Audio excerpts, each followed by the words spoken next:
Live.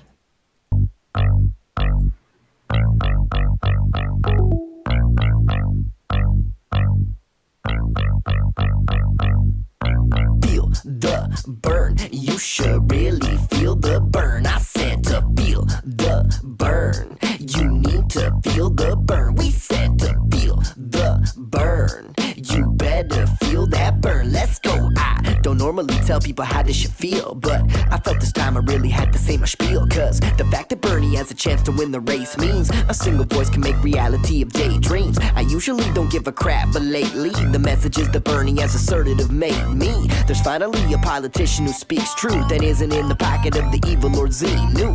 Why the hell we giving corporate tax breaks? The CEO just gonna spend it all on a fast steak, a beachfront crib he earned by making your back ache. On margins that exist because we set up for bad pay. And Hillary ain't gonna fix these issues, cause she won't rock the boat she got from the city group. She made her bed inside the corporate pocket. Now she's grabbing rolls of quarters while she's riding the rocket. She's only even competing because she got a deeper purse. It's full of bio why she pot up quenching evil thirst. So if you're sick of presidential puppets, you should really love and cover that we get to feel the burn. Want your kid to go to college? Feel the burn. Without $100,000 deposit? Feel the burn. Sick of living hand to mouth? Feel the burn. While the rich are balling out? Feel the burn. Are you scared of gun violence? Feel the burn. And the subsequent riots? Feel the burn. Think it's ridiculous that prisons? Feel the burn. Are a private owned business? Feel the burn. I usually don't politic, but this shit is ridiculous. You got a candidate that's awesome and you're just gonna squander it? Just take a second and ponder it. If you want your children to be able to attend some good colleges where they don't need to worry if some crazy kid who bought a 9 rolls up in the classroom bowling like it's Columbine. I don't know about you, but I don't really want to die from an antiquated law that has clearly gone awry. It's just another factor in the overcrowded prison, so incarcerating children can't continue printing shillings. And now there is a candidate who will actually change this, and you are gonna vote for a woman who changes position just to make the people think she has learned? Screw that, feel the burn. Want your kid to go to college? Feel the burn. Without $100,000 deposit? Feel the burn. Sick of living hand to mouth? Feel the burn. While the rich are balling out? Feel the burn. Are you scared of gun violence? Feel the burn. And the subsequent riots? Feel the burn. Think it's ridiculous that prisons? Feel the burn. Are a private owned business? Feel the burn. Do you want a president who states the truth with consistency since '82? Vote Bernie. Do you want the NSA to spy on me, or you wanna have a little bit of privacy? Vote Bernie. Would you like to be able to get some health care? Do you wanna stop having to live on welfare? Vote Bernie. Do you wanna put an end to the war on drugs and eliminate the need for the corner thugs? Vote Bernie. Do you wanna stay oppressed by the Federal Reserve? Would you rather get the money that you very well deserve? Vote Bernie. Do you wanna leave the world in the broken form it's in, or would you rather reform it for your kids? Vote Bernie. Vote Bernie. Vote Bernie. Vote Bernie. Vote Bernie. Vote Bernie. Vote Bernie. Vote Bernie.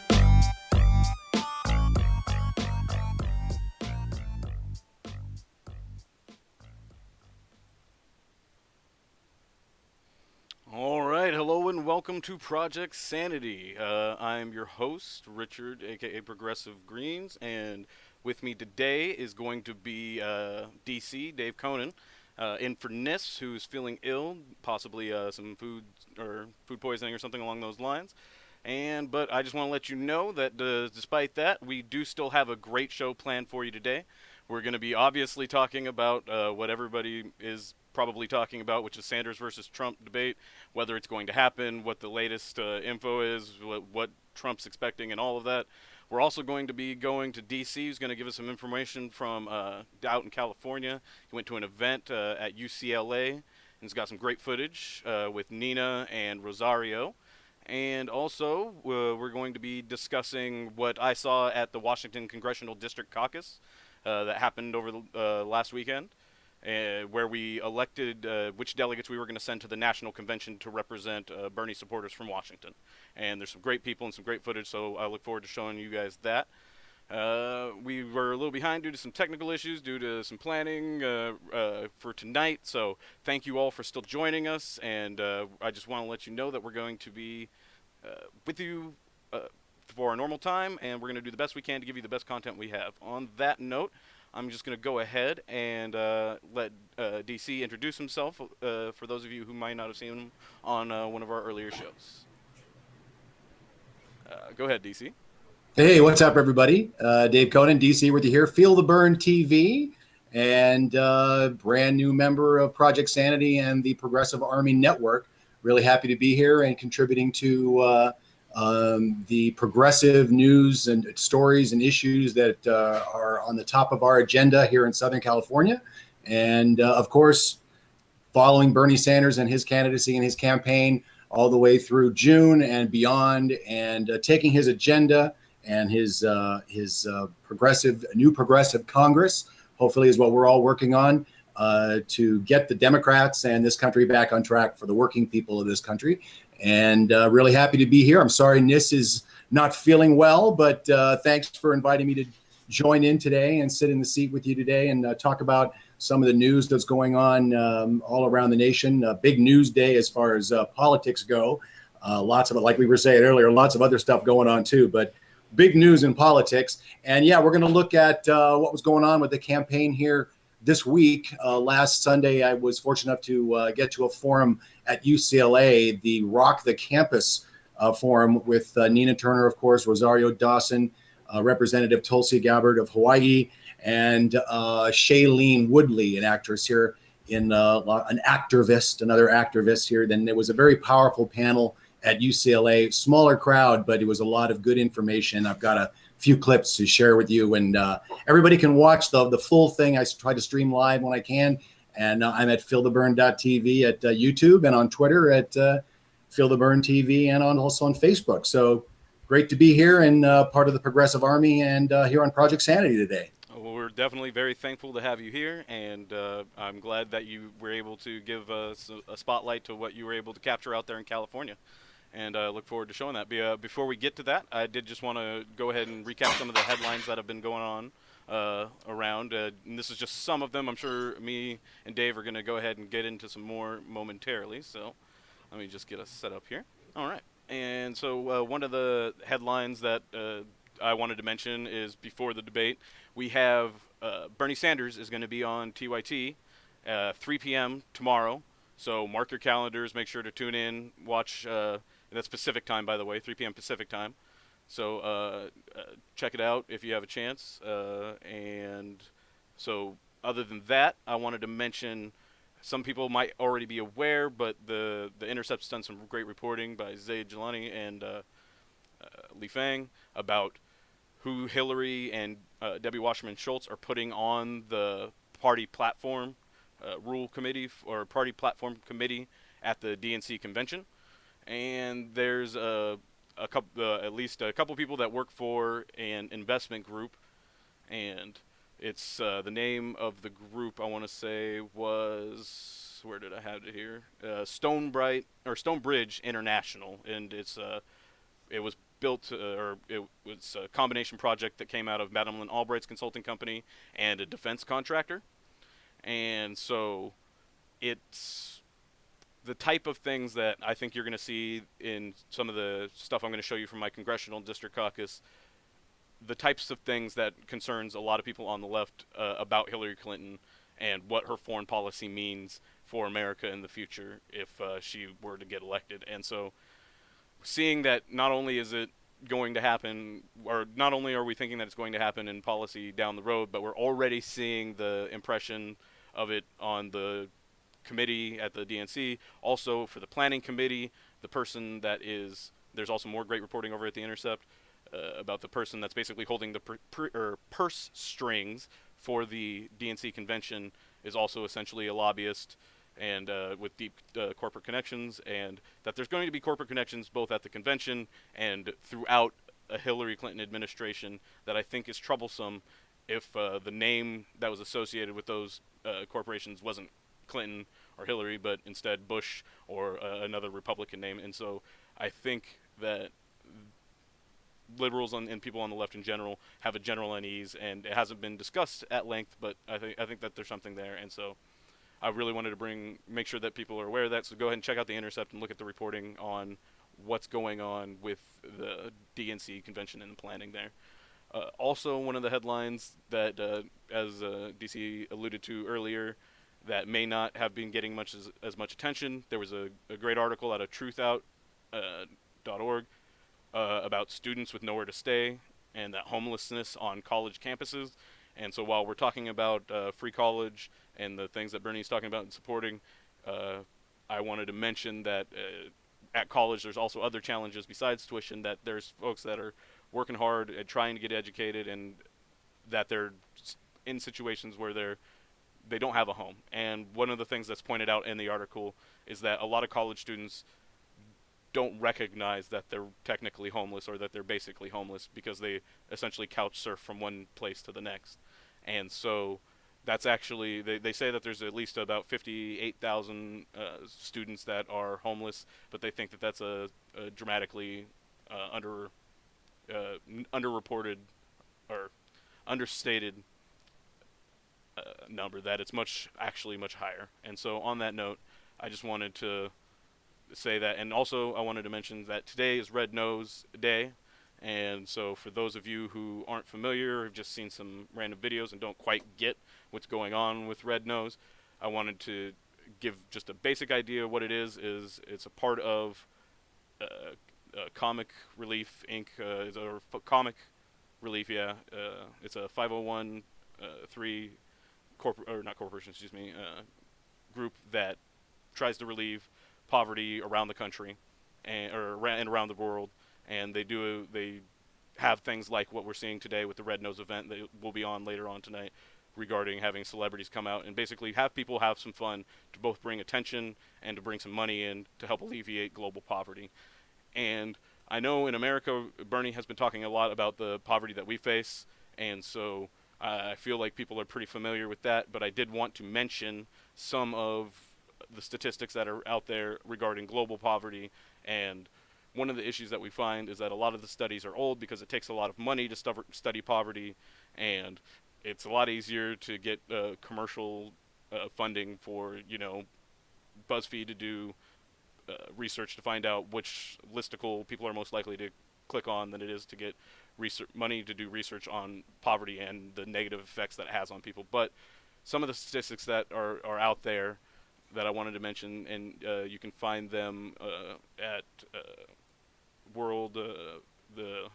there's a World Poverty Institute, and I think there's another website that I'll get for you guys later. I scrambled today to get everything lined up, so I apologize if we're a bit scrambled. I'm just trying to make sure that we still get as much of a great show out there for you folks as we can with the short planning period that we had. But anyway, some of the poverty statistics that we had out there.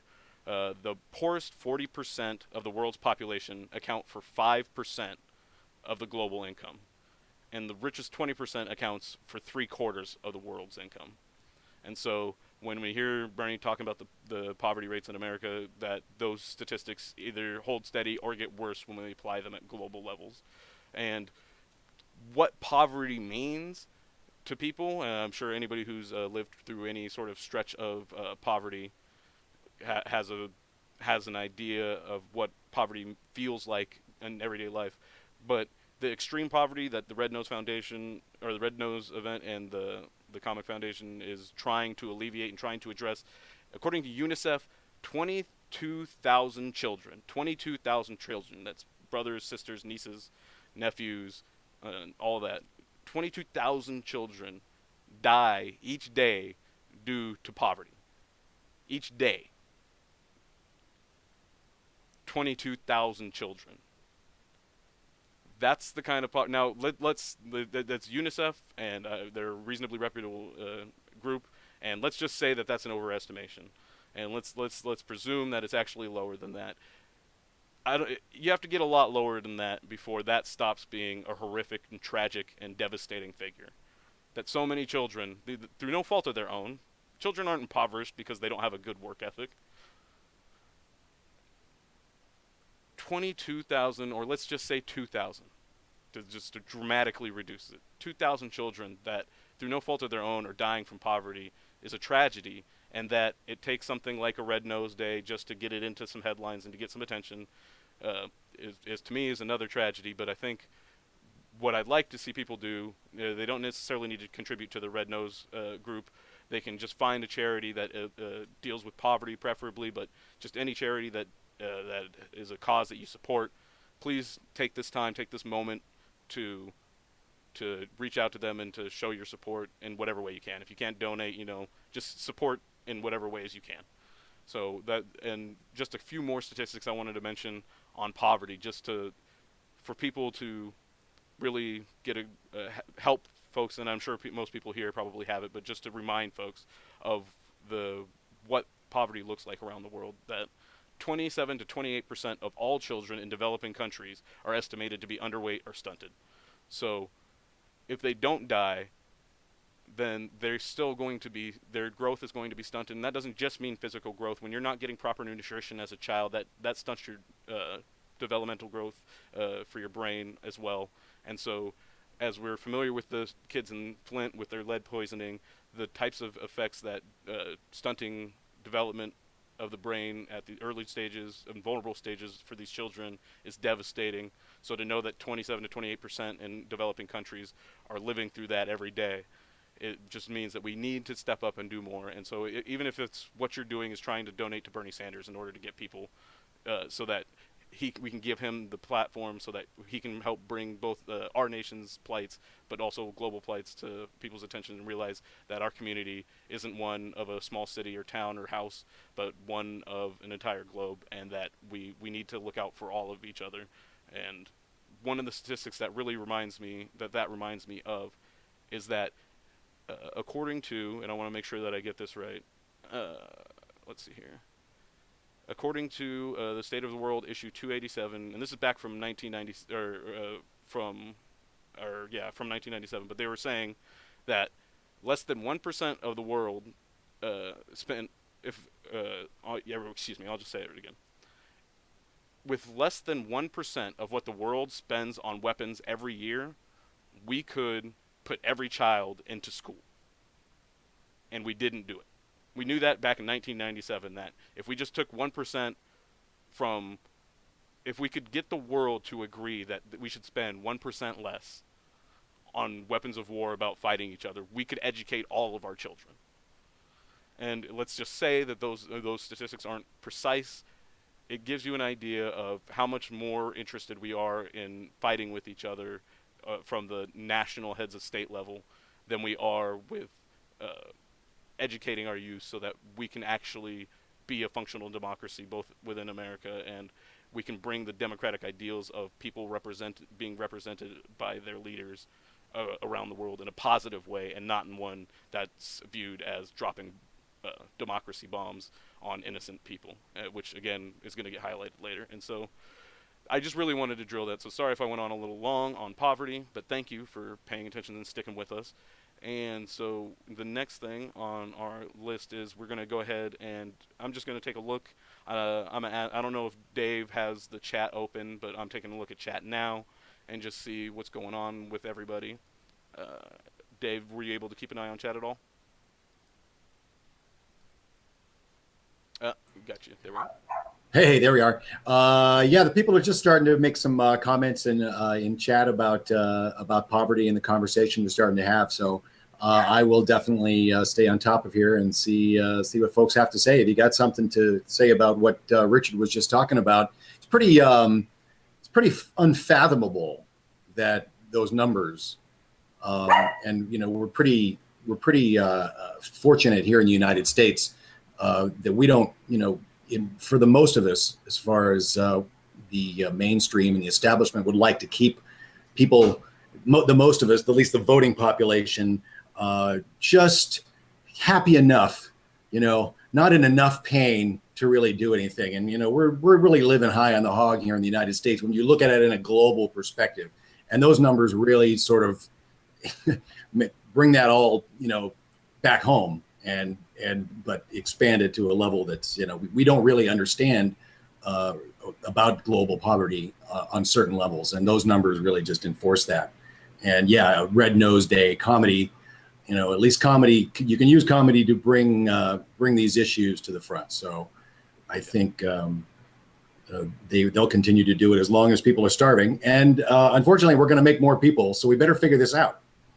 Yeah, absolutely. And I think that comedy, it's one of the few ways that you can get it into the national media where people are willing to digest as long as it's funny. You know, if Right. we intermix the atrociousness of what's happening about how a handful of people are living in opulent wealth that we can barely imagine, and there's basically a magazine dedicated just to show people how to imitate the type of opulent wealth that they're actually talking about, because the wealthiest of the wealthy don't even give them access to the types of things that they actually have, for fear that it might stir up too much animosity towards the insane, inordinate amounts of their wealth and the lavishness with which they use it in some cases. And so I think that I'm glad that it's Red Nose Day is bringing it to some people's attention.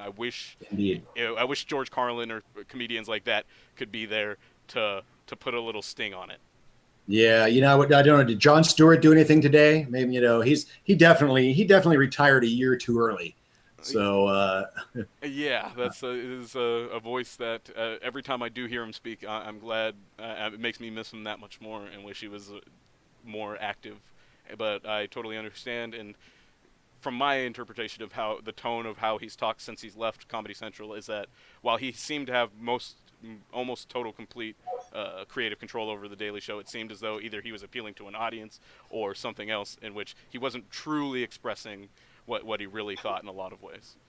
right. The last interview he did, I forget where it was, but he recently did an interview, and they focused on what he was talking about with Trump, but he really nailed Clinton pretty good in that interview too. And I don't think they really focused on that. But yeah, he's in a place now, I think, where he can step outside that contained bubble that he was in and really start to make a difference. Maybe he'll get into politics. You know, worked for Al Franken. Who knows? Just to go back to the YouTube comments, Billy Cruz in 69.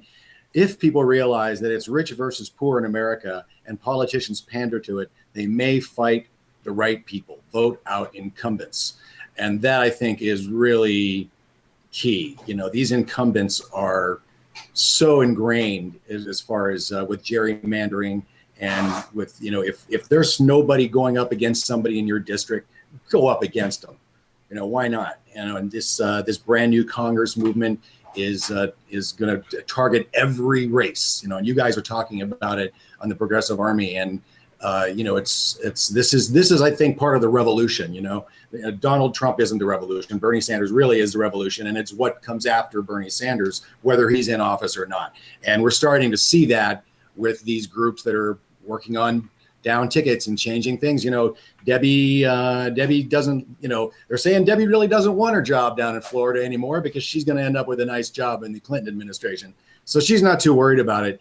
But, you know, with the shenanigans that are going on, what you refer to in the headlines, with the placing of committees, you know, at least Bernie's got Cornell in there. That's going to be, I'd love to be a fly on that committee room wall with Cornel West in there.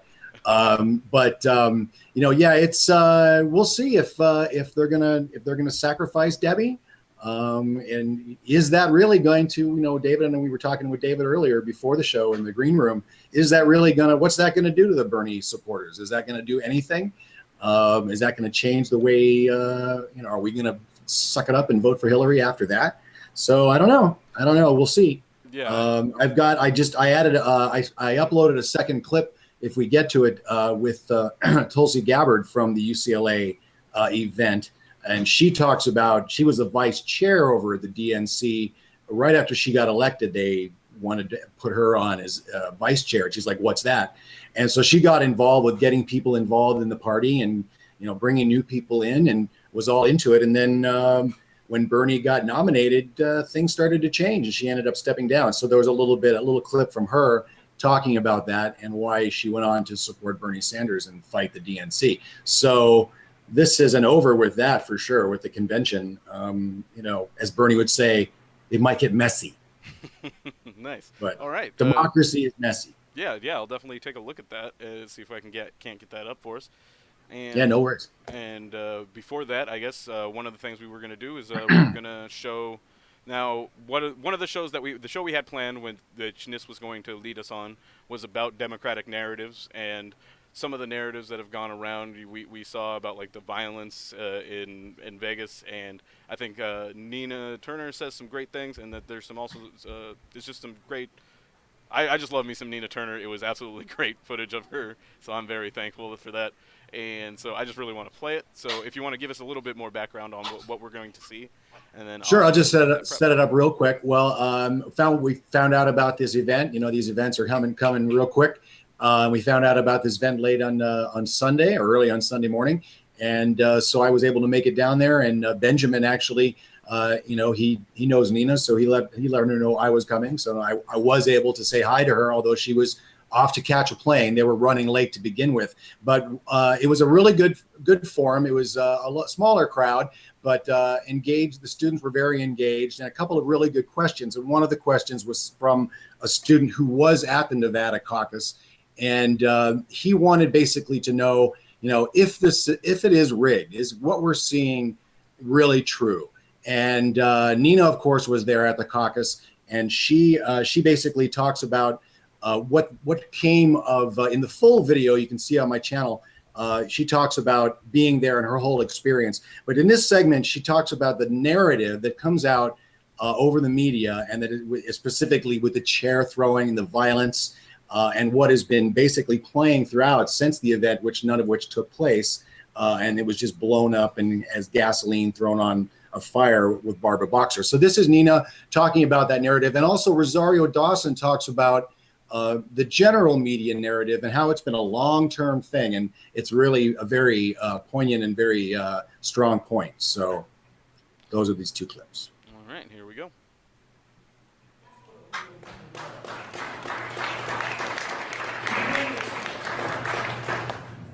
Turns out there were no chairs thrown. As Rosario indicated, a man picked up the chair. He was a little bit emotional. Somebody put the chair down and they hugged it out.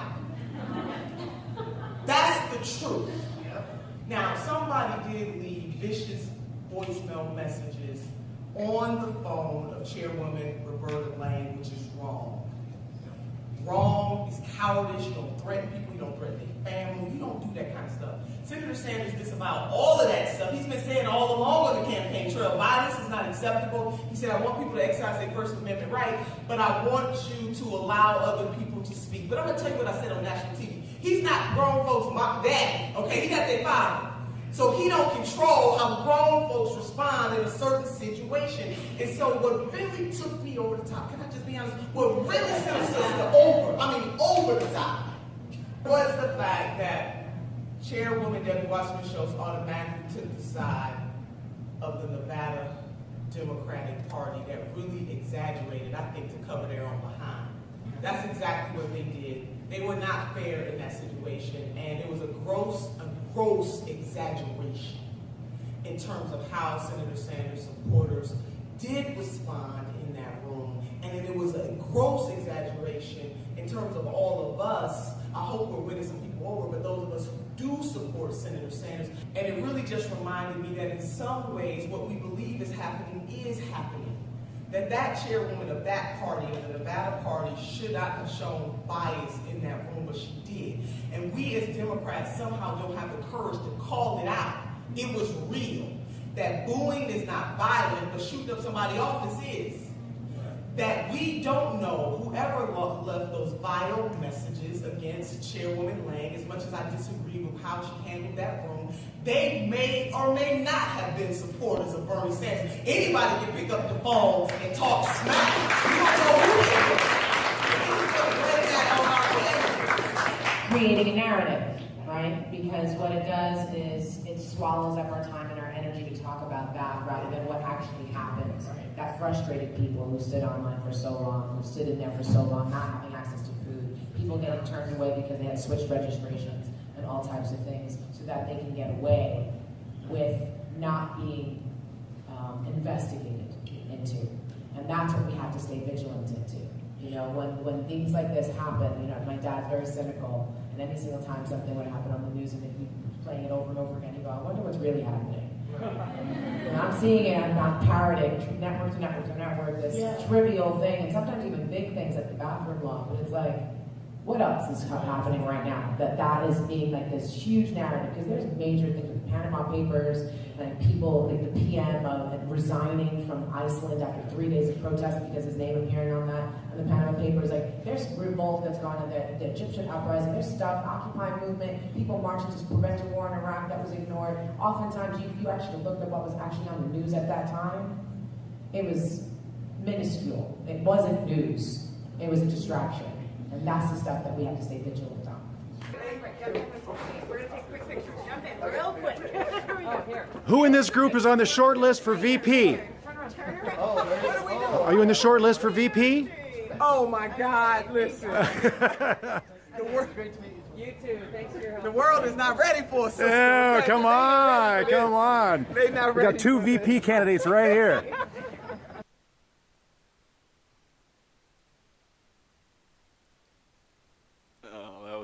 That was great there.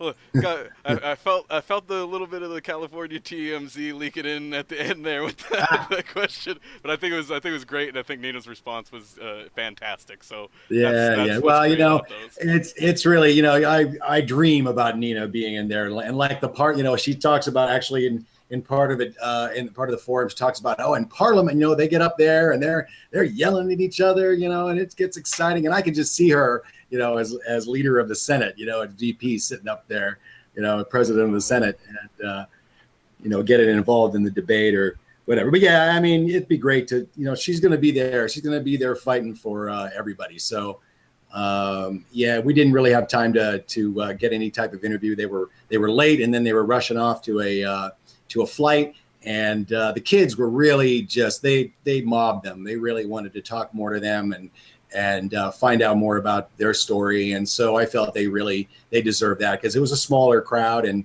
it was kind of intimate, and a chance for them to see these powerful women and talking about this race and how important it is, and how how crucial this election is. So that was great, and that was just one of many of the events that were going around town here in California now leading up to the June 7th. So I think his goal is 200,000 people, and I did some rough math over the amount of people he's basically been in front of in California since the beginning of May. His first rally in May is pretty close to 100,000 if you include today's stuff. So he's about halfway there, and 2 weeks to go. So he's going to be getting into in front of a lot of people, and Nina and Tulsi and Rosario. They're going to be out there for Bernie and really pushing his agenda and how important this election is. And of course, the Trump debate, the Bernie versus Trump debate, which he said I was watching the Ventura rally, and he acknowledged it. He says, "I want to thank Donald Trump for accepting the debate, and that he's prepared to debate me, and we're going to need a large venue to do it. So he's ready, we're ready, and so that's going to be pretty interesting if that happens." What do you think? Think it's going to happen? Well, I will touch on that. I just wanted to mention one thing is, like, I noticed, I don't know if anybody else noticed during the clip there, but when Nina was talking, Rosario was sitting there just like with the look in her eyes, just like that. It was just so. That's pretty much how I listen to Nina too. Yeah. He's mesmerizing. Yeah. She's mesmerizing, and she knows, and she just knows her shit. It's like Bernie, she knows what she's talking about.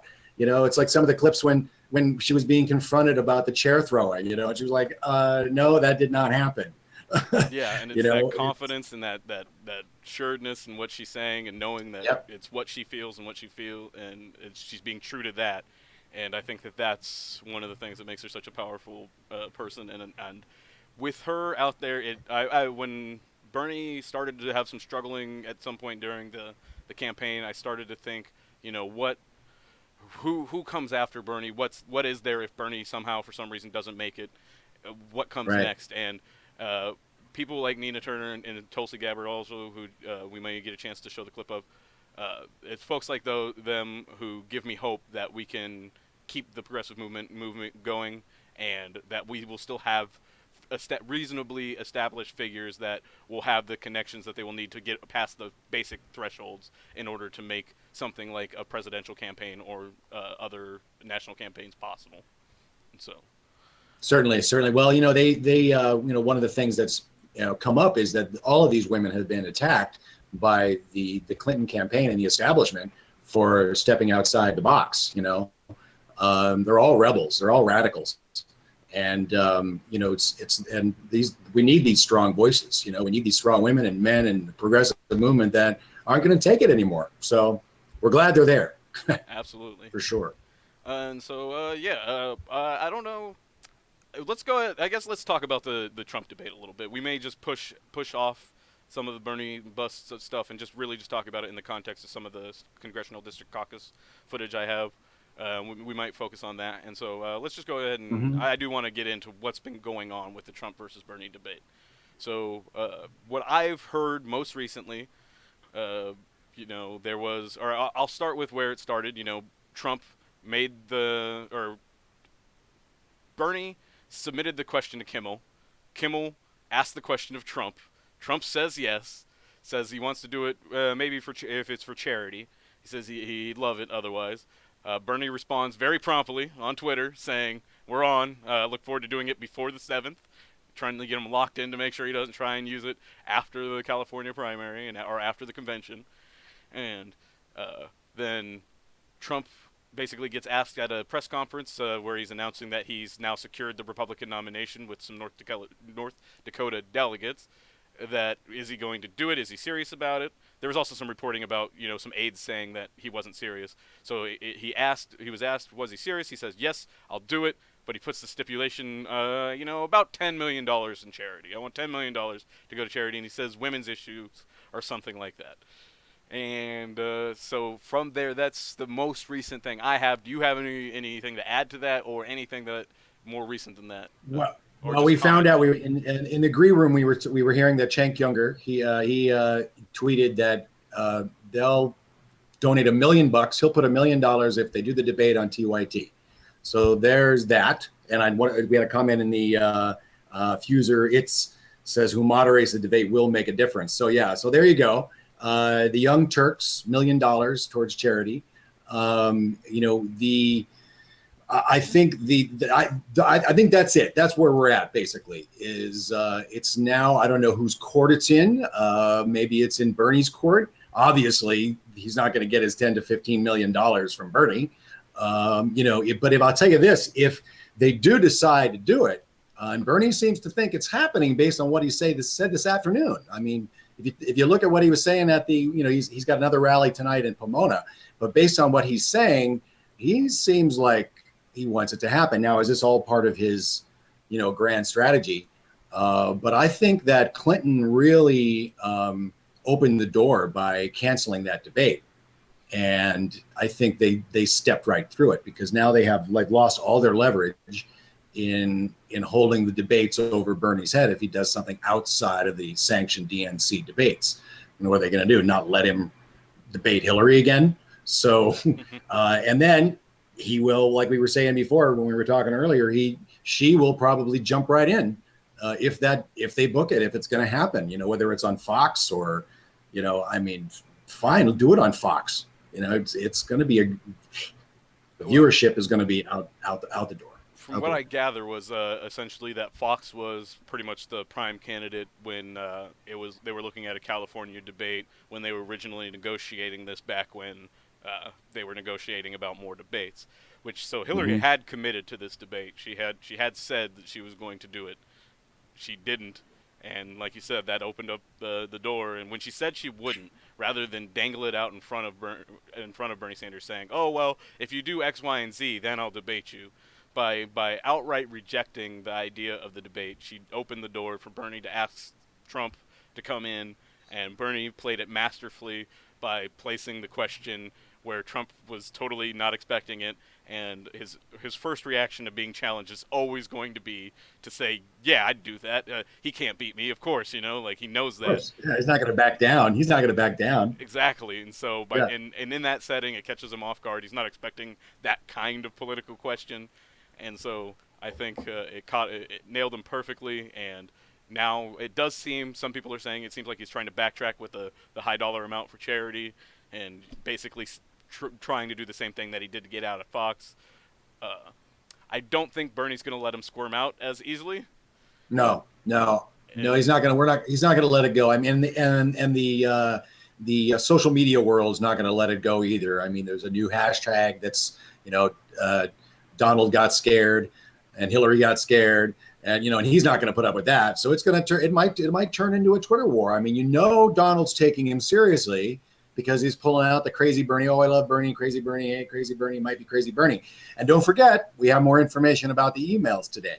So, if this whole thing about Bernie should get out, it would, for no other reason, he has to stay in because of the emails. And now that his numbers he's basically neck and neck with her here in California now, according to the new polls. So, well, we can segue later into the Bernie or bust, but because of these polls, the nationwide polls with Clinton and Trump, the Bernie or bust movement is growing. So, and you're seeing that the Libertarian is now polling 10 to 12%, if he's put into the polls. So, and that along with over 50%, another poll said over 50% of the population is interested in an independent run. So we have a lot of indicators that say that this ain't over, even if the convention puts it into Hillary's pocket. I read a very interesting, I don't know if you read it, a very interesting article by Nate Silver talking about how really the system isn't rigged for Hillary. It's actually rigged for Bernie because he's been winning in the caucuses and she's been winning in the primaries. And they brought up the Washington primary where she won the beauty vote, apparently. It's at least what the AP is reporting. I don't know if you have any more information about that. But the caucus counts and the primary didn't. So, all of these states, I don't get it. I wish they would just figure out something and just use it because it's really infuriating. He won this, he didn't win this, now he won, now he didn't. Kentucky, apparently, they've conceded Kentucky after the recount. So that's done. But the gadfly is not going away. Mm-hmm. He's from what indicators are, is he's not happy. He's not happy with the way things have been going, and Nevada might have been like the last straw, the way they spun Nevada, and like Nina was talking about, and how it was just, she talks about the gasoline being put on the fire by Barb Boxer walking out, and what she was saying. So I'm all for the Trump debate. I think he's, of course, they still can't find half the money he donated to the vets. So we'll see what is he's not going to be in charge of handling the money getting to the charity. That's for sure. Yeah. Well, I'd like to see a women's health group or whatever it is he wants to give the money to. Whatever I'd like to see some of the maybe Planned Parenthood. That'd be interesting.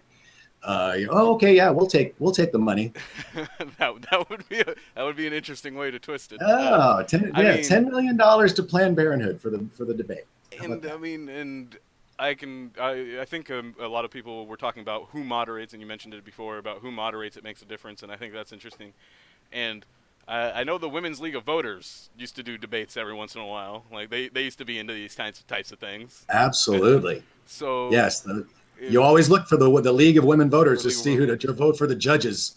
Yeah, it's like, okay.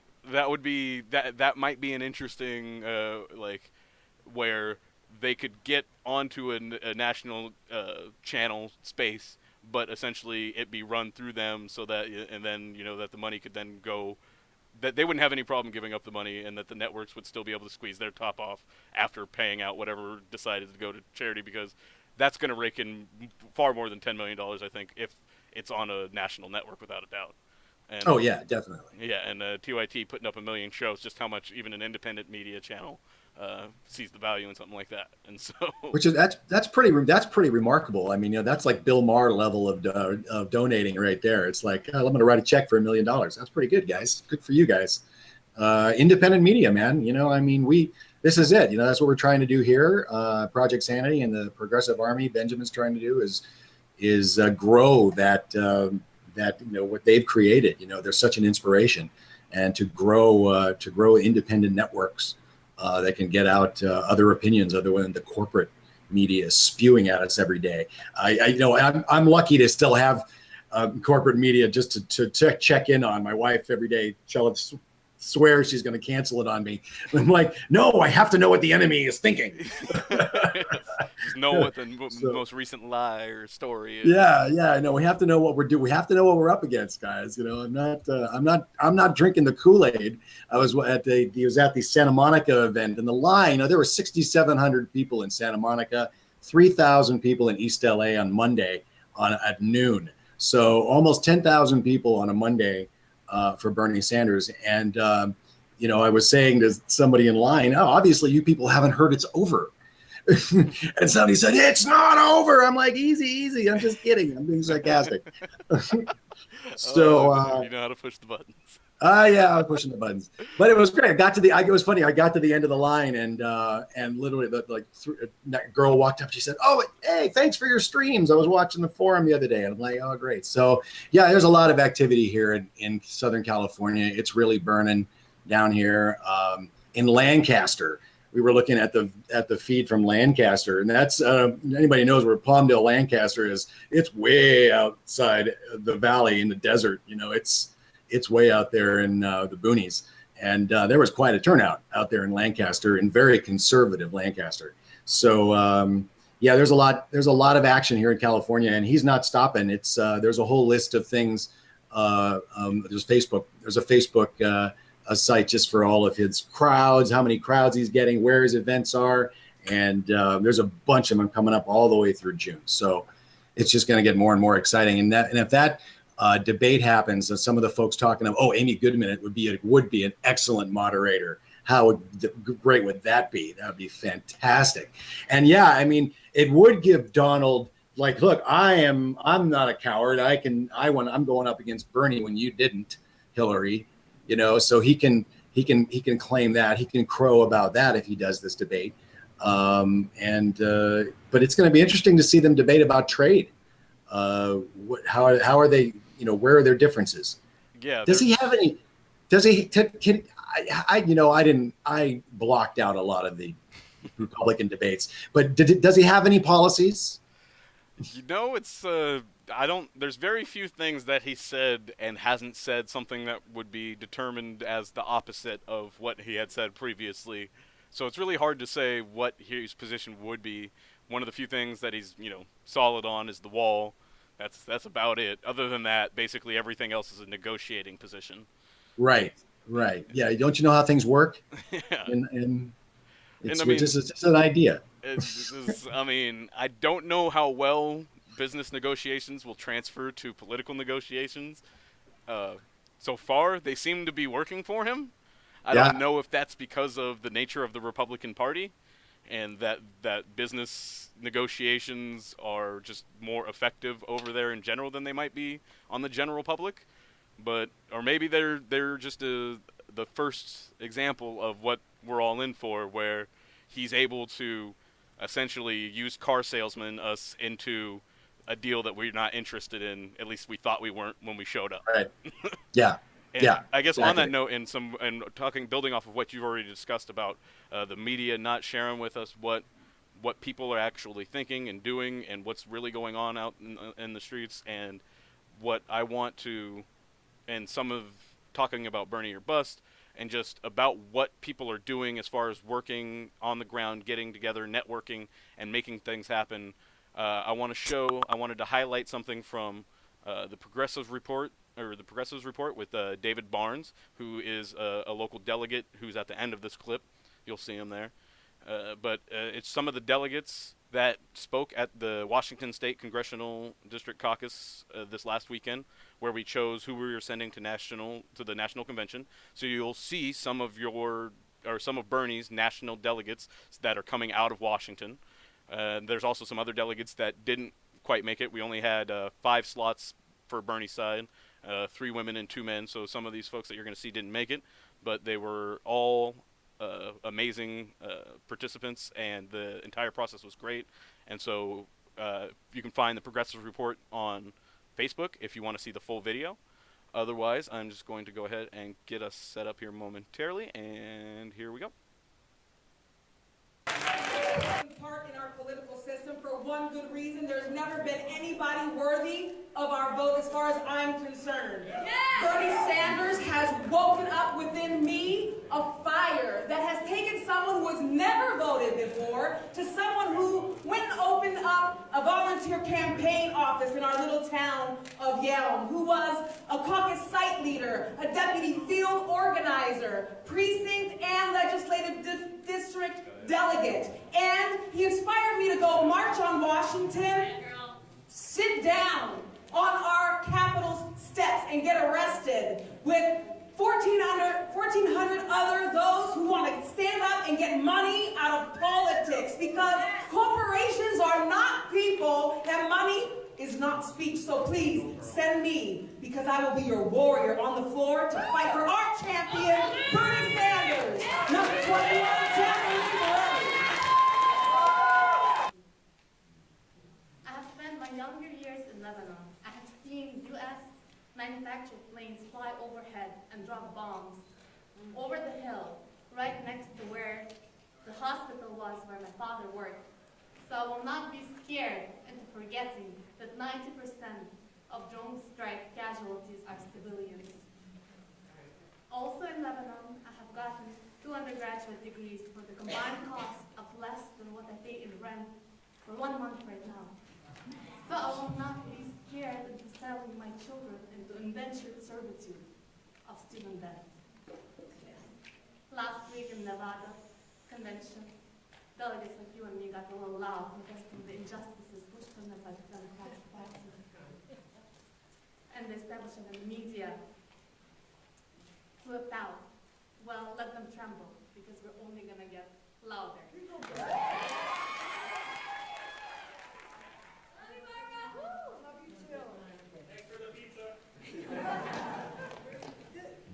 This is my dad. He served Korea. He served Vietnam. He died in Agent Orange. I watched him die. I took care of him the last 4 months of his life. He was raised during the Depression. He introduced me to Bernie Sanders. We flew, when I was a child, all over the country protesting the Vietnam War, because when he got back, the VA refused to treat him.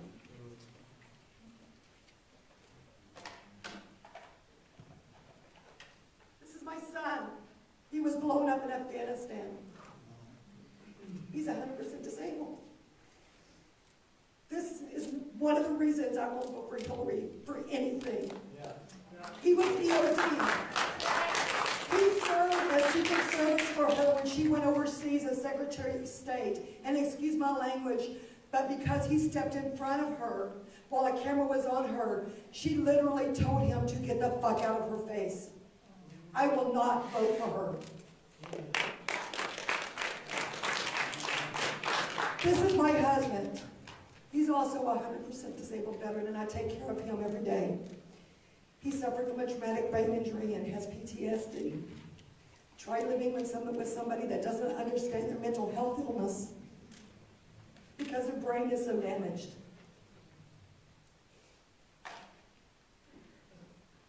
And this is my daughter, who also served in EOD Tech, and also served as a Secret Service guard for Hillary Clinton, who was mistreated by her. I will never, ever vote for Hillary Clinton. The wars have to stop.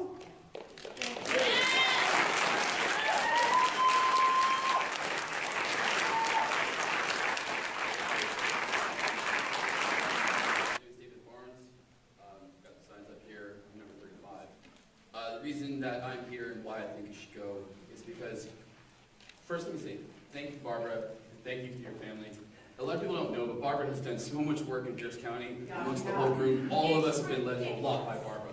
I'd like to thank Megan, I'd like to thank Austin Environment, and I'd also like to thank Richard Green and Ryan Bowman. We've been working together and creating a coalition. This is a lot more than just us. There's a lot of personalities here, a lot of great people. Whoever moves on, network with the people around you. Create a coalition. Whether Bernie Sanders wins or not, we need to keep going on, keep this energy together.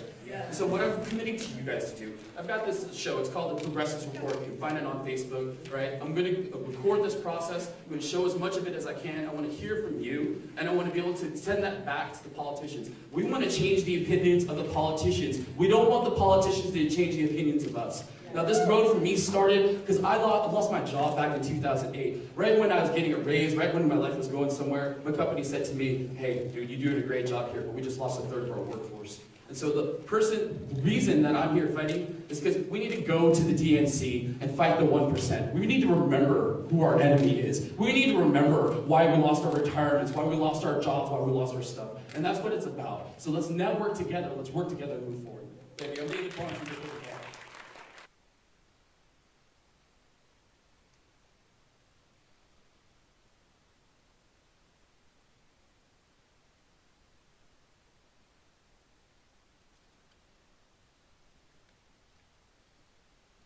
And there you can see just a small little selection. Those are just some, and there were other very great ones in there.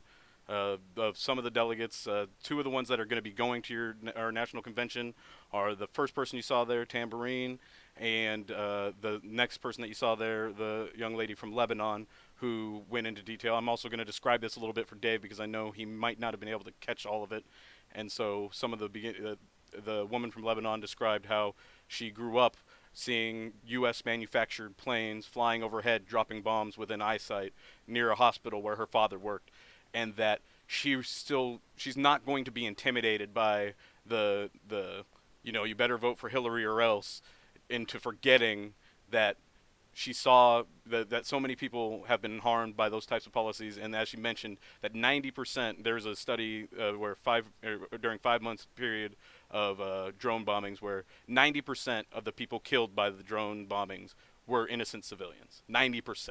1 out of 10 of the people that they were killing were the person that they were aiming at. I can't imagine where else we would accept those types of things, and we're always told that the reason why we're using drones is because there's so much less collateral damage than just dropping carpet bombing and the like. And when you find out that if you take a look at what's actually happening, that while the overall numbers may be lower, the ratio of bystanders and civilians to those that we're targeting don't seem to get much better. And so when people, and this is how I figured this play or build is a part of Burning or Bust, is when those people that I heard speak there and many other people that I heard spoke, they weren't Bernie or Bust because they're some young kid who doesn't get politics and just, wants free stuff, and that's why, Bernie had all the promises, so, yeah, I'm a whatever. It's not, just Reddit kids or, all of the types of narratives that are out there about why people are Bernie or Bust.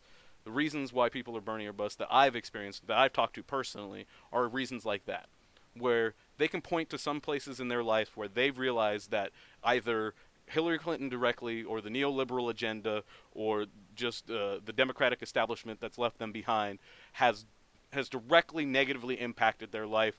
And it's not just that it's happened, it's how that the party and those groups are characterizing their history. So when Hillary Clinton says that she's always been an advocate for, or been a strong advocate for, gay rights and all those types of things, for some gay rights, she might be able to make that case. But in other situations, we've found that the reality is that, for instance, when she mentioned the Nancy Reagan thing, where it was another instance of her misspeaking, that if she was really an advocate for gay rights throughout the history and at that time, then, or even just recently, that type of slip up with Nancy Reagan, I think, would be highly unlikely, especially at the prolonged rate that she went at it. And so, for those of you who just joined us this hour, this Project Sanity, and we're just getting ready. Benjamin is going to not be able to be in tonight, but we are going to have a great roundtable with the Progressive Army, so stay tuned for that. I am just looking in to see. Okay, good. I heard somebody drop from the Hangout. I wasn't sure if I still have my co-host here or not, so I'm pulling it up now. I'm here, hanging on, listening to you talk about Bernie or Bust. Yeah, were you able to catch any of the speeches? I know the video was short. I did. I was able to put my headphones on and was able to catch it while I was monitoring on the other channel. Those are some passionate people, I got to say, and they have deep resentment and anger towards the policies, these neoliberal policies, like you say, that happened basically in 1992 when Bill Clinton came into office. So we have, and part of the problem, I think, is that what's adding, everything, just all of these things keep piling on top of Bernie or bust people and just adding to their quiver, if you will. The fact that she's talking about putting Bill in a position to help with the economy. There's a lot of people that feel that he basically took Reagan's plan and made it happen, and we lost millions of jobs. So that doesn't she didn't sit mention that she was going to put Clinton or Bill in charge of the economy when she was in the Midwest. She waited until she got past that part before she went ahead and said, oh yeah, Bill's going to be in charge. I'm pretty sure Michigan's gap would have been a bit larger. Ohio might not have turned out the way it did, and several other things might have changed had they realized that when she says, she's going to do something different on trade, what she means is have her husband be in charge of resparking the economy with great trade deals like he negotiated with NAFTA. And so that's right. And all you got to do is just look at the recent poll numbers of the Rust Belt they just did with Hillary versus Trump, where Trump is doing pretty well in the Rust Belt, talking about those issues. Now, I'm not saying, he's obviously a marketing genius and he knows what to talk about. This is what he does. So, but he is, those numbers are being affected in there because of that direct thing. So there's a long and distinguished list of reasons not to vote for Hillary Clinton if it's between her and Donald Trump. And, I know there's a lot of fear mongering about Donald Trump and what's going to happen if he becomes president. And the wall is on his first 100 days. He's going to design the wall. Well, fine. He can design the wall all he wants. Nobody's going to build an 80-foot, 100-foot wall with a golden gate in it. It's not going to happen. You think any Congress is going to put the kind of money out to do that? And Mexico, please. And you want to talk about wall building? You know who's been building a wall? Obama. The border fence has been expanding the fastest under the Obama administration than anywhere before. So just add that to the drones, which is basically this, they used to call this, I forget the exact name for it, but, back in the 80s when we were in, with the Contras and Nicaragua and Panama, it was all this low grade warfare. It was secret. Nobody knew what was going on. It was real quiet. We paid other people to do it. And that's basically what the drone war has turned into. The drone war is this really quiet way that we can bomb the shit out of everybody and get, 9 out of 10. It's like, oh yeah, we don't know who 9 out of the 10 people are that we killed. We know we got this guy, but the other 9, we're not so sure who they were. They could have been insurgents or they could have been family members. We're not quite sure. And so I was just going to say, it's a lot harder to get, the special forces to go in and continuously go on raids where there may be one person that they're after, but they're ending up killing 9 more people that they're not after, who are just happen to be at the wrong place at the wrong time. And you can only get them to do that so much. But one of the things that is a byproduct of the drone program is it dehumanizes the warfare. It turns it more into a video game. It turns it into something that you're much more disconnected from. And so with the general electronic weapons, the C-130s also have this situation where if you get sometimes the radio audio of people when they're firing some of the weapons, when you see they're firing on a child who may or may not be an insurgent, and just the type of the language that they use, I think partially how we build our military has something to do with that, the psychological breaking down and building up of people that are capable of killing other people on a regular basis, that leads to some parts of that. But then also just when you're sitting behind a joystick with no real sensation of being in mortal danger, that it takes away some of the parts of war that makes you remember that you're shooting at another human being, that you're that person, even if you disagree with them, even if you're at war with them, that those are lives that you're taking, and especially when they're not people that you're actually in conflict with. And so that's part of what prevents war, is that eventually enough warriors get filled with the psychological damage that causes, that no matter how much the leaders want to keep fighting, they can't find anybody to take those people's places to fight a fight that doesn't seem to have a righteous cause. Well, you just look at the PTSD statistics and what these cats are going through coming back. And yeah, there's actually an excellent documentary, I believe it's called Drones, that deals with some of these pilots, talks to some of these pilots that are involved, and they no longer do it because of that reason. It's a very, I mean, they knew about this in World War I. It was called trigger pull. There was a problem with trigger pull, and men wouldn't do it. They wouldn't kill another human being. So they learned very quickly that you had to dehumanize your enemy in order to get people to actually pull the trigger and kill other people for no good reason. And the drone war just has taken that to another level. We've basically taken this generation of kids who are joystick generation and have turned them into, distant killers. When they go, and then they go home, they get done with their 8-hour shift after killing a bunch of people, and then they go home and hug their wife and kids. It's pretty terrible. And unfortunately, maybe Bernie will come to a change of heart on this. But I know at this point he supports the program. Maybe once he knows more about it and how it's being used, once he gets more into those briefings, that will change. But I know he considers it a tool. And that's one of a few issues, that I still, Bernie's not perfect. I don't worship the man, but I do find him to be on 99% of the right side of things. There's a handful of things that I question about and would like to ask him about, quite personally, frankly. But I think that if we're going to look at a lot of what those folks were talking about with regards to the war, and if we really want a future that's going to have the best chance for non-intervention and for useless wars of just whim, Bernie Sanders is our best chance. So that's one of the reasons I support him.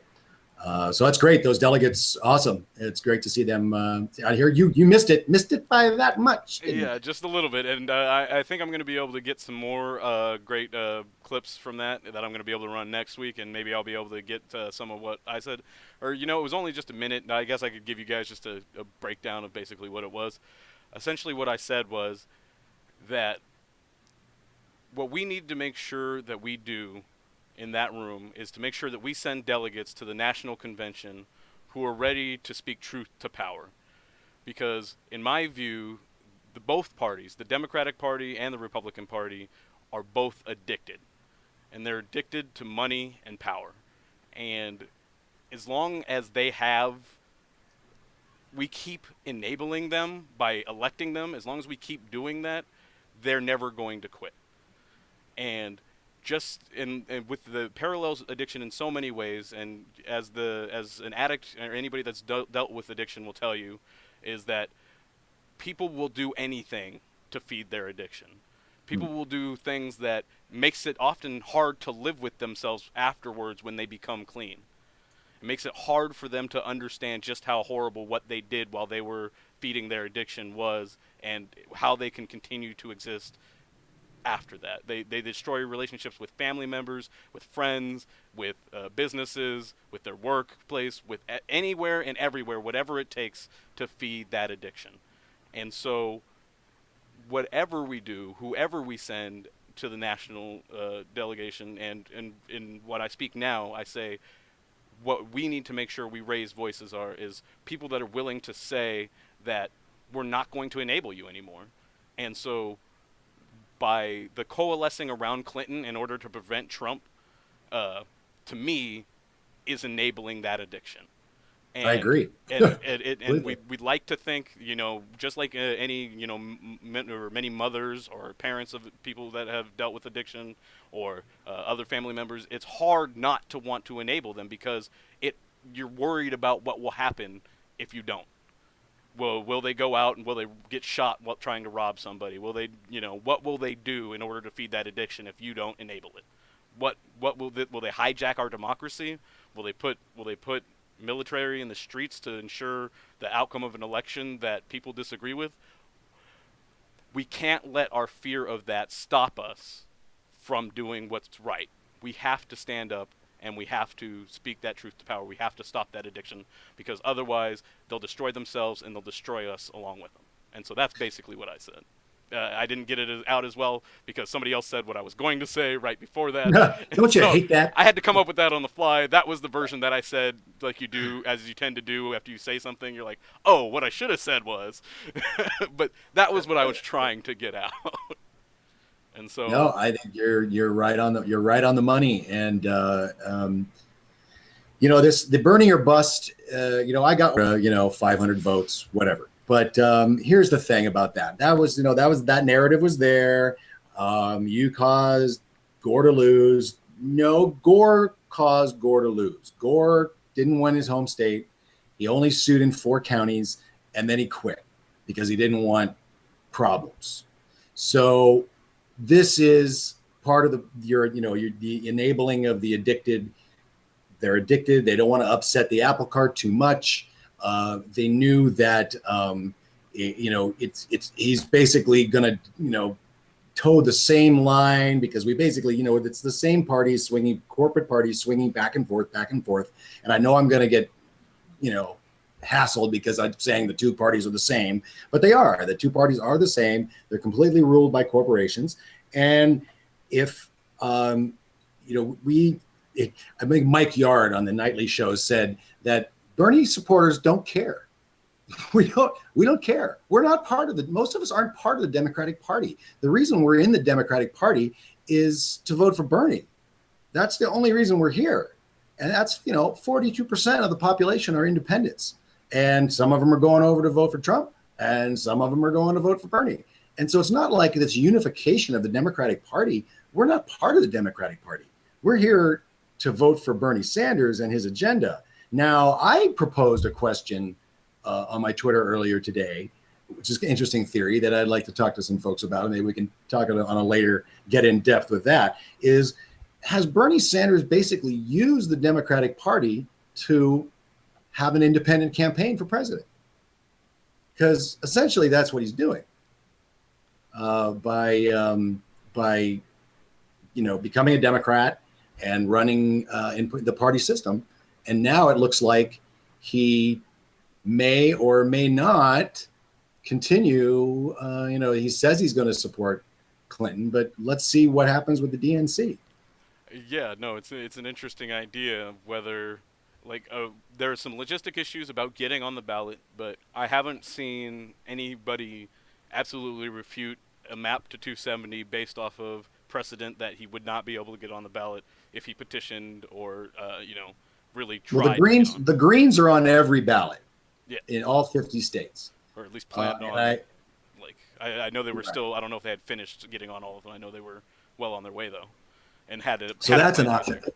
I know the mainstream media is itching for the the Republicans to hijack the Libertarian Convention, which I think might be today or tomorrow, and use that as the third party platform because they're already polling so well. But I don't know if Johnson's going to be so happy about that, considering he's getting 12 or 15% sometimes. To the poll. Right, exactly. They're on the ballot. To run strictly as an independent, that's kind of why I have that theory, is because he knows he's not going to be able to run as an independent outside because it's so hard to get ballot access and debate access and, all of it. For Jill Stein, she complains about that constantly. She can't get in on the debate. She can't get, they get on the ballots because they're a large enough party. But you're basically shut out as a third party or as an independent. So to jump on the Democratic bandwagon and sort of just do an end run around that system, basically running as an independent / Democrat, it sets him up for at least having this incredible base that he would never have before if he had run strictly as an independent. Yeah, now, does he really want to burn down the DNC like they're speculating? Is he going to go for broke? Is he Bernie or bust? Is he part of our conversation that's forget it? These people are never going to be able to change. We need to burn down the system. That's it's an interesting question and an interesting angle. And Patrick from chat mentioned that the Greens, he doesn't think that they're on a bunch of states. And last I heard, they had made it to in the 30s, I believe, but they have a plan to get to all 50.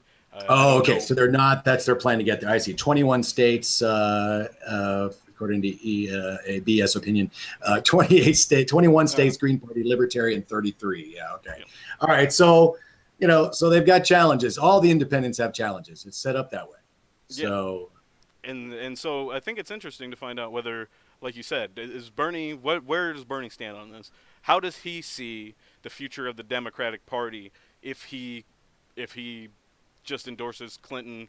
And it's hard for me to even imagine him campaigning for her, other than just against Trump. That's the most I could see him actually verbalizing. But there's my wife's like, I swear to God, if he starts doing that, and Elizabeth gets on board, I'm never voting in the Democratic Party ever again. So he's going to turn off a lot of people, depending on how he handles it on June 8th or June 15th or July or whatever. I mean, he's going to the convention, obviously, but how does he handle these committee appointments? How does that go? How much of a stickler is Cornel West going to be for this platform? Is he going to fight it tooth and nail like the Tea Partiers did on the right?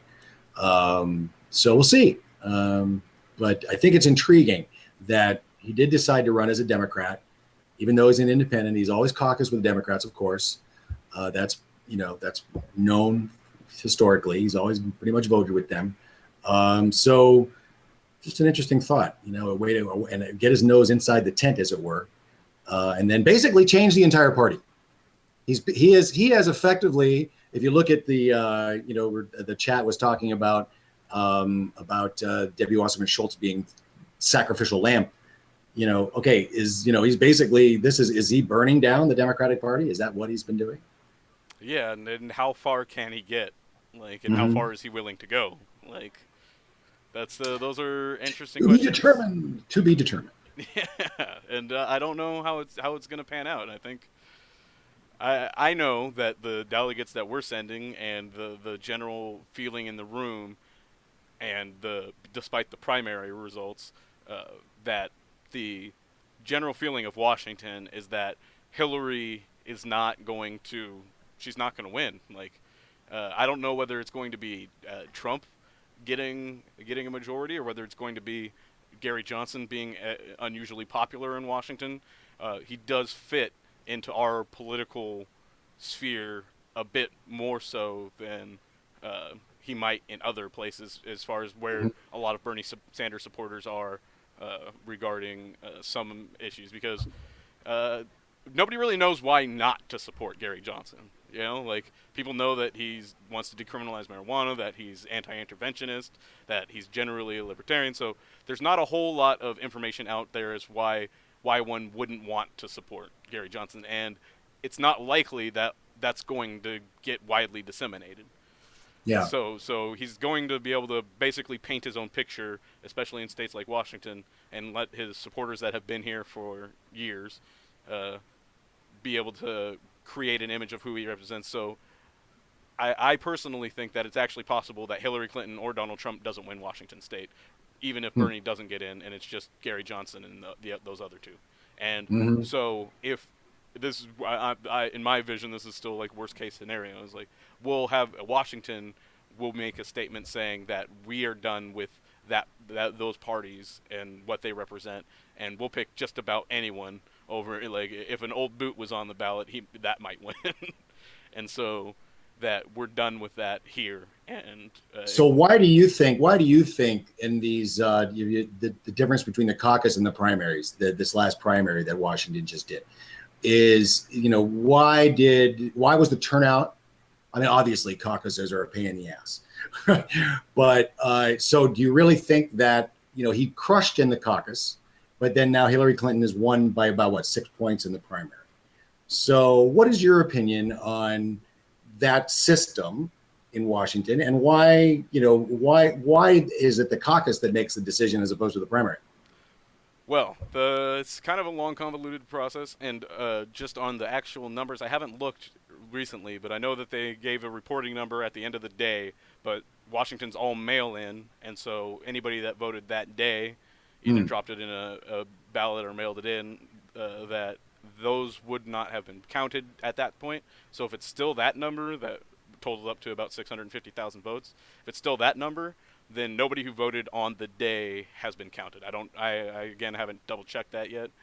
So that's part of it. Another part of it, like you mentioned, caucuses are a bit more of a process, though people in places like New Hampshire or Arizona, voting for a primary took longer for them in many places than it did to caucus in Washington, even as long of a process as it is. Right.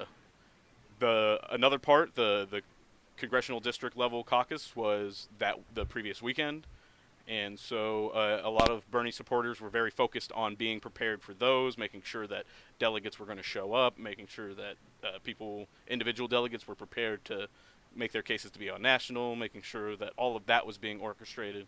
And so the beauty contest primary wasn't really on the priority list as much as everything else. I knew as soon as Bernie won the caucus, I knew that they were going to use the primary in order to create a narrative. I knew it. And so I always encourage people vote in the primary because they're going to do that. Right. And so now not everybody was as adamant about that, and so that definitely played a role. One of the other things is Hillary didn't have to do anything to convince her supporters within Washington State that the primary had merit or some reason to vote. It was like, for Hillary supporters, many of them, in the demographics that they are, just assumed our voter education is so poor in our state, in my view, that many of them just assumed that the primary counted. That's how they never even heard about the caucus, and they just got a ballot in the mail and said, okay, those are the presidential candidates. I like that one, marked it, sent it back. That's as far as they know. That's their civil engagement when it comes to voting, and that's the beginning and end of it. And so for those folks, that definitely heavily favors Hillary, and so that also boosted her numbers as well. Right. And then obviously, just the mail-in making it just generally easy to participate. I know several people had issues with if they voted on local ballots that were up a couple weeks before the primary, that their signatures were rejected by the vote verifier counter folks at the state, and so that they were needed to require or submit new signatures to verify that the signature that was on that ballot was the one that belongs to that voter. And so I don't know how widespread that was, but there have been reports of that. And so then also if you never sent in that piece of paper, then your vote wouldn't count for this primary either. So all of those issues, I think, compiled together help contribute to what we're seeing in Washington. And I'll have to double check just to see if the last day voting has been counted yet.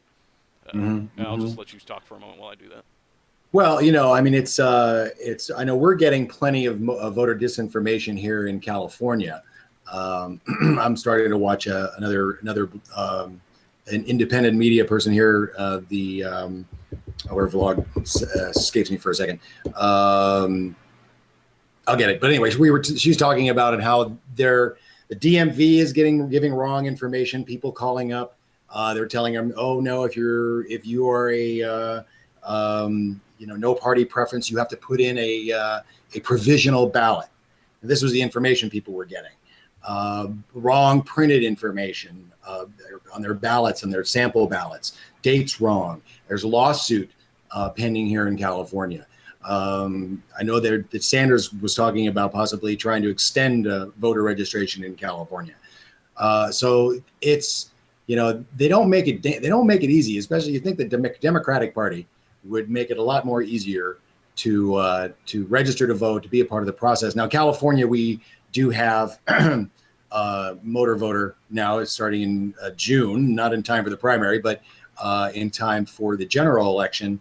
You will automatically be registered, similar to Oregon in California, but it would probably be the same thing where you are no party preference and you'd have to decide on which party you wanted to become a part of in order to vote, especially in the closed or semi-closed primaries, which we have here in California. But who knows if those rules are all going to change? If Bernie gets anything to do with it, we'll see. Maybe things will change. Maybe the primary system will change. But I think it is so ingrained in so many states, and it's determined on state levels. And if you just look at that, what went on in Nevada, the level of corruption. That just was blatant. I mean, just blatant changing the rules. And someone made an interesting comment about Nevada. You put people in a room, thousands of people in a room for 15 hours, and you put 4 bars outside the door, and see what happens. So yeah, people got a little hot under the collar, but there was no. You got to make sure that you make sure to tell everyone to talk about politics. Everybody's right, here to talk about politics. Talk about politics. Right. And here, have a drink, have a shot. Let's go get another shot. Yeah. I can't stand this. I'm gonna go get another shot. Oh yeah, I'm sure that added to it. No other caucuses have that. Only in Vegas. Yeah, and I mean that Vegas is a particular set, but I know at my convention where we decided on our county platform that it got a little contentious, and that there's again going back to voter education and how poor it is. I know just in my state, but I know around the country is that most Democratic events, whether you're at a union or whether you're at one of these a Democrat Party convention or just a meeting of some sort, that often they'll operate under Robert's rules. Now Right. I know myself personally in my public education, I don't remember ever hearing anything about Robert's rules except for when I did win a position at my local community college as a representative of the students, and that we did it, but it was just us at the meeting and nobody else was watching us, so we only followed them as closely as we were encouraged to by the staff person that was there overseeing, making sure that we follow the procedures, because technically those procedures were legally binding for the school Right. and for the funding that was going to by the students. And so if you're in community college or college at all, you might want to show up to those budget meetings and those student council meetings. You'd be surprised at what you can learn or find out or interrupt or start or change just by being there. Because, Point of order. Yeah, Point of order. Yes, exactly. And so Power of point of order. So yeah, that was exactly my experience with Robert's Rules of Order. I was in college during the theater guild that I was president of. We tried to use those, but yeah, it was it's and then nobody knows what's going on, and all of a sudden things starts changing and gavels start getting pounded, and it's really to see your democracy trashed is disconcerting. Yeah, so people have a sense of feeling about when something just is askew, and yeah. I think that's what people got at the Nevada thing, and I think that there were at least, I know there's reports of at least one Hillary supporter, but I believe he was the father of a Sanders delegate, so maybe, who knows if that was a protest for his daughter, excuse me, I should put myself on screen, that it was a protest for his daughter or what, but that I know at my convention personally that votes weren't being split precisely upon whether people supported Bernie or Hillary, that people, at least at the very local levels, were voting for what they thought was right. And that was usually heavily influenced by the candidate that they supported, but it wasn't universal. There were several times where there was just as many Bernie supporters voting for something as there were Hillary supporters, and vice versa. Well, Hillary supporters there weren't as many of, but percentage-wise. And yeah. so, well, there were Hillary supporters there that weren't happy either. I mean, there were people that walked out just in disgust on both sides. So, but we'll see. It's June 7th now. It's that's the big one, and it's the Bernie or Bust movement is not going anywhere, folks. I mean, it's just going to get more intense. This was a huge mistake. The debate thing was a huge mistake. The email situation is continuing to escalate. There's just so many things that just keep adding on the pile of Bernie or Bust. I have yet to hear a real legitimate argument. I mean, we can't have Donald Trump as president of the United States. Imagine what he'll do. George W. Bush was president of the United States. It was pretty unimaginable what he did. I suppose another unwarranted war, or the big, it's the mushroom cloud again. Are we getting the mushroom cloud again over Donald Trump possibly being elected? Oh my God, it's going to end in a mushroom cloud. Is that the level of fear they're trying to put upon us? That's a great point, and it's there's a segment that I wanted to show that we glanced past, but I think it fits in perfectly in that Benjamin earlier this week talked about Trump and what his foreign policy is actually going to, or what it could look like compared to a hawkish Hillary Clinton. And so I'm just going to cue that up just a second. And cool. What we're I was just going to say what it says, or it shows that essentially that that Hillary could be the hawk and Trump the dove, and so that if her best message is to sell the mushroom cloud fear, that Trump's going to be constantly undermining it potentially with everything that he says, while she everything that she says starts to encourage the idea that maybe she's the mushroom cloud waiting to happen. And so, like, I'll just cut to this clip, and then we'll come back and talk about it afterwards. Sounds great. Oh, and I just messed it up. missed the play button. We'll try again. Here we go. He's going to make the Republican Party, if this plays out the way it would normally would politically, he's going to make the Republican Party to the left of the Democrats on foreign policy. Now, what kind of crazy insanity world do we live in when we have a Democratic candidate who is the hawk and a Republican candidate who is a dove, ostensibly a dove if you take him at his word? Let me finish playing this clip. Here we go. Donald Trump and his policy positions on foreign policy. Millions. You know, they bomb a city. I watch it. They bomb a city. Hang on, I got to take it back because you missed something that was very important. Let's start here. Millions. You know, they're ISIS. Now, thousands of lives, yes, for us. But probably millions of lives, in all fairness, folks, okay? Probably millions. You know, there is another side to this story. Millions of lives. Millions. You know, they bomb a city. I watch it. They bomb a city. And you go and you see this city that's obliterated, right? Obliterated. We started this. Obama couldn't get us out properly. But we started this. Now it's a total mess. If nothing would have happened, we would have been far better off than we are now. We spent $4 trillion, but they bomb a city. I'm pretty good at this stuff, and I look, and there's practically nothing. These buildings, 4- or 5-story buildings, are just laying, and they'll say, nobody was killed. Nobody was killed. I'll bet you thousands and thousands of people were killed every time you see that television set. That's insane. This is insane. Because when is the last time you heard a Democratic politician of any national stature actually, besides Bernie Sanders, actually discuss the other side of the equation where... Yeah, and Ben goes on. It's a great segment. Go ahead and go back and watch from clips from this week. It's titled "Trump Hits Clinton in the Heels." Basically, I know Dave probably wasn't able to hear that, but basically what it shows or what he talks about is it has Trump going on explaining that, yes, we lose thousands of people when in these wars that he and most of us think we shouldn't be getting engaged in. But he also goes and brings up that there are millions of people on the other side dying.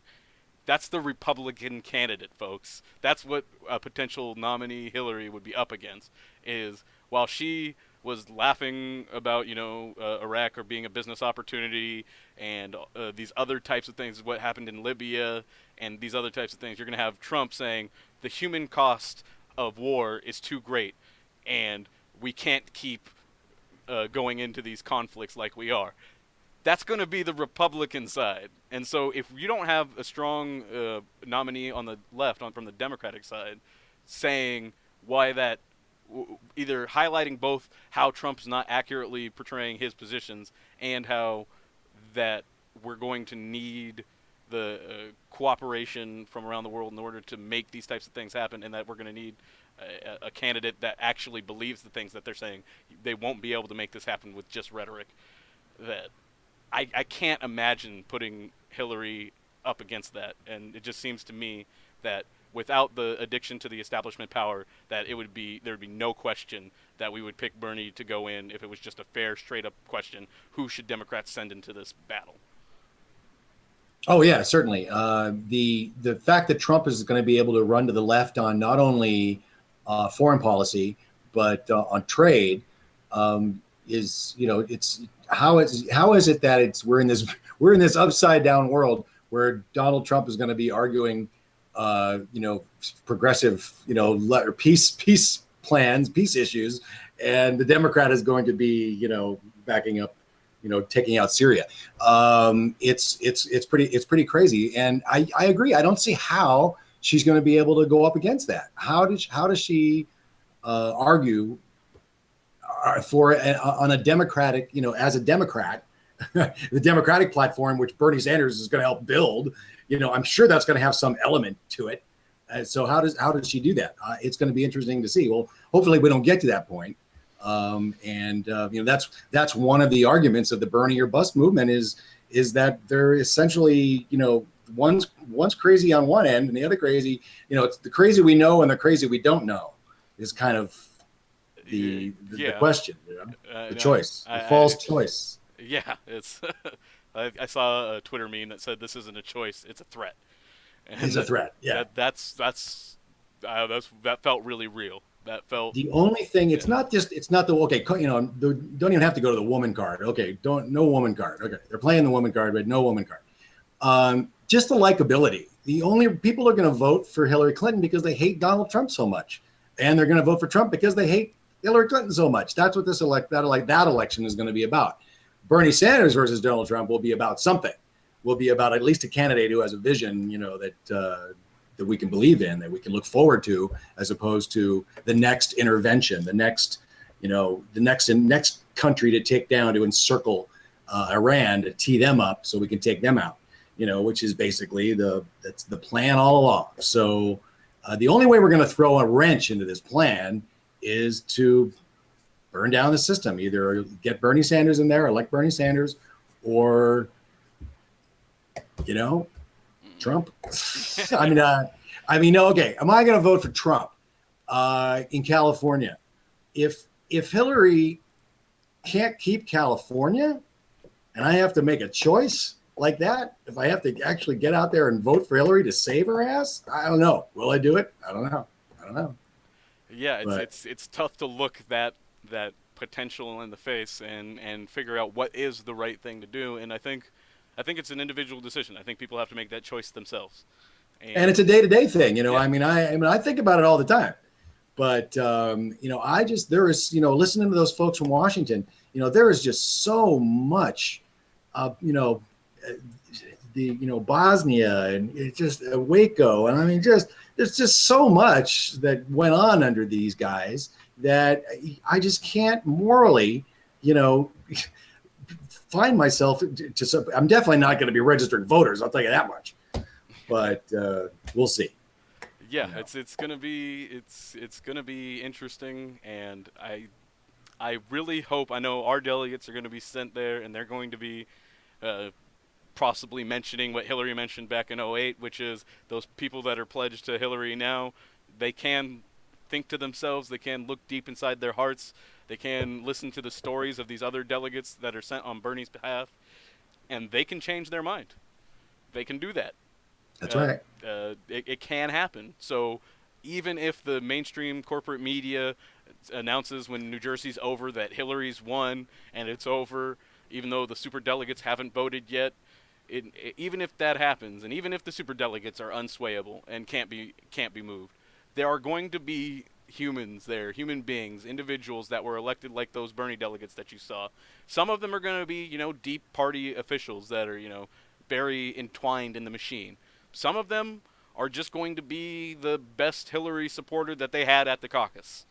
And that doesn't necessarily mean that they're very loyal to her themselves or herself. They may just have ended up there as a result of being, again, one of the few Hillary supporters that had the availability, and they might actually be one of those people that likes Bernie but just never thought he could win, so they supported Clinton, and that's how they ended up all the way there in some situations, and especially out of Washington State or other caucus levels where there may have been few people to choose from, and there may not be elected officials.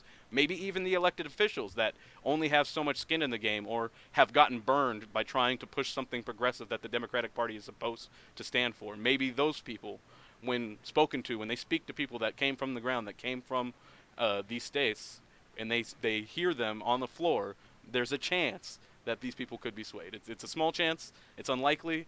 Ideally, we need Bernie to win as many votes as he can in California, and so that we need people phone banking, face banking, doing all the things that they can do to get out there. And I'm texting for Bernie. You can text for Bernie. It's awesome. There's anything that you generally do during your day, there's a way to make that help Bernie Sanders. That's right. Whatever, there's something in your day. Yeah, if you can't step out of your, if you don't want to step out of your comfort circle, and you want to do something that's, there's definitely something you can do. Yeah, and so I want as many people to go ahead and get out there and do what they can, and and be motivated. And it's not just about Bernie, but that's obviously one of our key motivators right now. But it's also about what David mentioned at the end of the clips from the delegates that I mentioned. It's about building networks with the people around you and building this coalition together so that we can actually make things happen. Sorry about that. And so in order to do that, it means that we're going to sometimes have to leave our comfort zones. But it doesn't mean you don't get to go back for periods and recoup and regenerate that energy and keep on driving and keep going. And so that's what we're doing here at Project Sanity. That's what Benjamin's doing at the Benjamin Dixon Show. And that's what a lot of folks around the country are doing. And the more people that we get involved, the more people that grow up in households thinking that being disengaged in the political process and being so passionate for your candidate is normal, the more kids that are going to grow up looking for a candidate like that to support, and the more that we have of that, the more that we're going to be able to make progress and make things happen, make changes. And so from that, we're just about to wrap up. I'll go ahead and let Dave get in here with any closing words, any plugs, or anything else you wanted to get in there. You got a couple minutes there. Well, Richard, I want to thank you for inviting me to take Niss's seat. I hope Niss gets well soon. Food poisoning is not fun, but glad I could step in today. It's really a pleasure and an honor to be part of the Progressive Army and talking about the issues that I care about and stuff that I've cared about for a long time. And to see a candidate finally for president that has really brought it to the top of the conversation within the party and within this country. It's great to be a part of a network that's pushing it forward. So I'm Feel the Burn TV on Twitter, Facebook, and feeltheburn.tv gets you to my YouTube channel. And we're going to keep reporting for Project Sanity here about the California elections and beyond. Excellent. Thank you so much, Dave, for stepping up last minute and be able to get you in here. Appreciate it. You did a wonderful job. And I think the audience appreciated you coming by. And so I just want to thank everybody for tuning in. I also want to thank and remind everybody, if you haven't already subscribed, but Benjamin Dixon Show channel did reach 10,000 subscribers just the other day. And so we're very, very proud to be just a little part of that. And so just thankful so much for Ben for giving us this platform so that we could do what Dave was just mentioning there about speaking our mind about the issues that matter to us. And so that, and I thank you so much for all of you for tuning in and watching us. We can't do it without the folks that are helping contribute. Both news stories help bring things to our attention, the great audience interaction. There were some really great comments in there. I noticed, and I didn't get to speak about all of them. There was just a couple that I did want to highlight really quickly before I go. Somebody mentioned Lisa Bolden said, been seriously considering doing what Dr. Glaud's idea of voting none of the above and vote down ticket. And so I think that that's a sentiment that a lot of people are considering, depending on what Bernie does. If Bernie basically completely rules out the idea and tells everybody don't vote for him, that he absolutely doesn't want that, and although if that's the route he goes, I think none of the above is definitely one of the ones I'm strongly considering as an alternative, other than just forcing Bernie Sanders to be president against his will. And so on that note, there was other great points, but thank you so much, audience, for joining us, contributing, and being patient with us through the issues that we've been working through. We got a great show lined up for you next week. We'll have more details coming out shortly. You can follow me at Progressive Green on Twitter, and make sure you follow Benjamin. And thanks to everyone that's behind the scenes and at the Progressive Army. And right after us, we're going to have a Progressive Army panel. So stay tuned for that. The link will be in chat. Other than that, I think that just about covers it. Let me just check and make sure I maybe didn't miss anything. That's about early it. vote. Oh, go ahead. Early vote in California. Oh, yes. Don't forget, if you're in California, vote. If you have friends in California, get them to vote. We need every vote, even if it's just for the rules and the platform. And even if you don't think Bernie has a chance, having a big win in California both helps build that narrative that could potentially get him the nomination, and it can also make the difference on a particular rule because, like I mentioned before, some Hillary supporters can see the righteousness of some of the rules. Like there were several Hillary supporters that supported making the superdelegates basically back Bernie, and so even Hillary supporters can be reasonable sometimes. I'm kidding, I'm razzing them, but don't stop, keep going. We're gonna leave you with a moment of sanity, and so here it is, just a moment.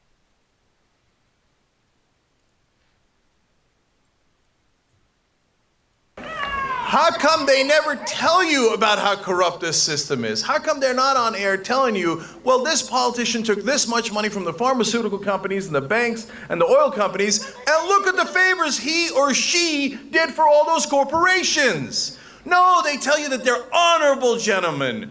And how dare you besmirch their reputation by saying that they might take millions of dollars and actually give something in return? Isn't that ridiculous?